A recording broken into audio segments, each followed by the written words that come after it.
எல்லாரும் எப்படி இருக்கீங்க? இன்னைக்கு நம்ம ஹெர்பல் ஷாம்பு பண்ண போகிறோம். இது வந்து வீட்டிலே நம்ம சிம்பிளாக பண்ணிக்கலாம்.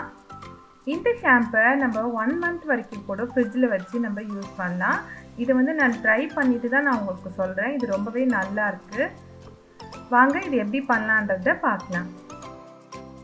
இதுக்கு செம்பருத்தி பூ எடுத்துக்கலாம். உங்ககிட்ட ஃப்ரெஷ்ஷான செம்பருத்தி பூ இருந்தால் ஒரு 20லேருந்து 30 செம்பருத்தி பூ எடுத்துக்கோங்க. நான் வந்து நாட்டு மருந்து கடையில் ட்ரையாக இருக்கிற செம்பருத்தி பூ தான் வாங்கியிருக்கேன். இது வந்து ஒரு 2 கைப்பிடி அளவுக்கு எடுத்துக்கோங்க.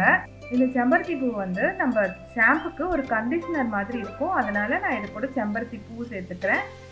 அடுத்து வாசனைக்கு வெட்டி வேர் சேர்த்துக்கலாம். வெட்டி வேரும் குளிர்ச்சி தான். இந்த வெயில் நாளைக்கு வெட்டி வேர் வந்து நம்ம தண்ணியில் போட்டு குடித்தாலே ரொம்ப நல்லாயிருக்கும். இந்த வெட்டி வேரை நான் நல்லா சின்ன சின்னதாக கட் பண்ணி இது கூட நான் சேர்த்துக்கிறேன்.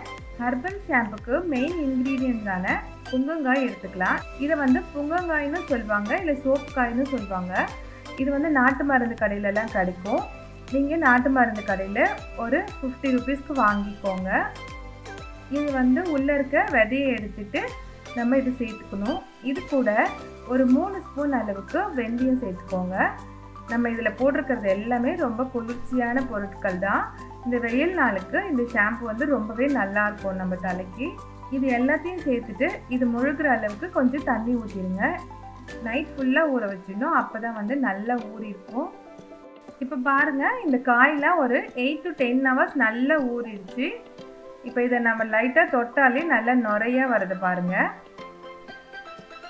இதை கொஞ்சம் கொஞ்சமாக மிக்ஸி ஜாரில் சேர்த்து அரைச்சிக்கணும். வெட்டி வேர்லாம் போட்டு அரைக்கிறதால கொஞ்சம் கஷ்டமாக தான் இருக்கும். அதனால் கொஞ்சம் கொஞ்சமாக சேர்த்துக்கோங்க. இதில் இருக்க தண்ணியே அதில் சேர்த்து நல்லா அரைச்சிக்கோங்க. இப்போ பாருங்கள், இது நல்லா அரைச்சாச்சு. நல்லா சோப்பு மாதிரி நல்லா நுரைச்சி வந்திருக்கு. இது வந்து நம்ம வெட்டி வேர் அந்த காயெல்லாம் போட்டதால் கொஞ்சம் சக்கை நிறையா இருக்கும். அதனால் நம்ம வந்து ஒரு துணி போட்டு நல்லா ஃபில்ட்ரு பண்ணிக்கலாம்.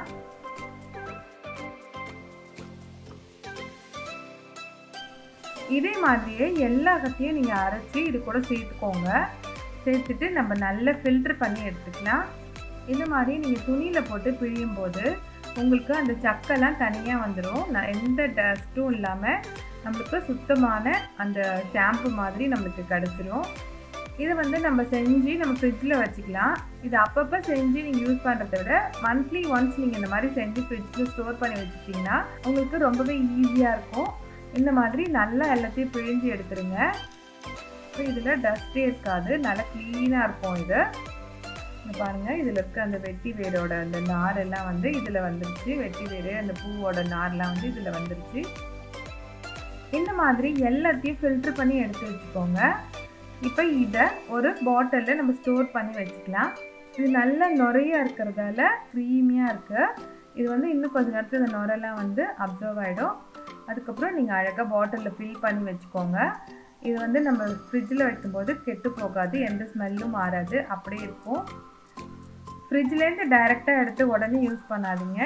நீங்கள் இன்றைக்கி தலை குளிக்க போகிறீங்கன்னா உங்களுக்கு எவ்வளோ ஷாம்பு தேவைன்னு நினைக்கிறீங்களோ அதை ஒரு பவுலில் கொஞ்சம் நேரம் ரூம் டெம்பரேச்சர் வர வரைக்கும் வச்சுட்டு அதுக்கப்புறம் தலை குளிங்க. ரொம்ப சூப்பரான ஹெல்த்தியான சிம்பிளாக நம்ம வீட்டிலே செய்கிற ஒரு ஷாம்பு உங்களுக்கு இன்றைக்கி சொல்லி கொடுத்துருக்கேன்.